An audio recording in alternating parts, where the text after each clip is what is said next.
লক্ষ্মীপুরে আলিবেড়া কেটে চররিতা জমি দখলের চেষ্টা।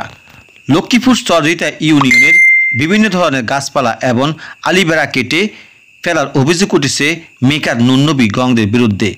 গত 21 জুন শুক্রবার বিকেল 3 ঘটিকার দিকে সদর উপজেলার চররিতা ইউনিয়নের চররিতা গ্রামের আব্দুর রহমান ভূঁইয়া বাড়িতে এই ঘটনা ঘটে।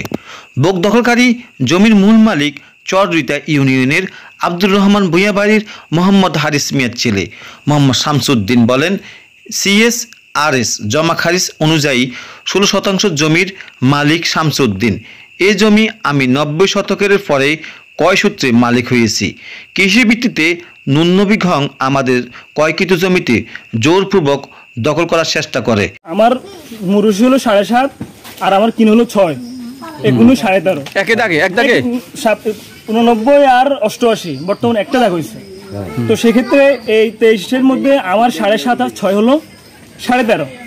আমি রেকর্ড করেছি 13.5, যদিও 13.5 রেকর্ড করেছি, কিন্তু আমার এখানে আমার এই 6 কিনে থাকলেও কিন্তু আমার এই দাতার এই দাগে আমার জমি কিন্তু টিকে চায়।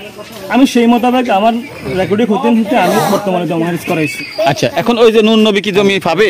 না, ওনার এখানে কোনো জমি নেই। তাহলে উনি কোথায় পাবে জমি? উনি তো ওয়াস দাবি করতেছে। এটা উনি ভালো জানে, ওনার জমি, ওনার এই দাগে জমি আছে, এই জমি ওনার সম্পত্তি মরুষি। কথা বলবেন, এই একটা দাগে জমি হলো 12 ডিসিম, তিনটা গ্রুপ।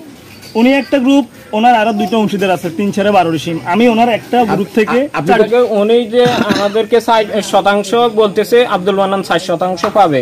60%-এর মধ্যে আমার এখানে আছে 2 ডিসিম 879 পয়েন্ট আমার এখানে দখল আছে, বাকিগুলো ওনার কাছে আছে। উনি যদি 4 পা, ওনার কাছে বসতে দখল আছে 10% জমি। উনি গঠন সঠিক নেই যে বলছে এটা। আমি বসতে এক থাকি 10 থাকি, আমার হেডে প্রশ্ন ন।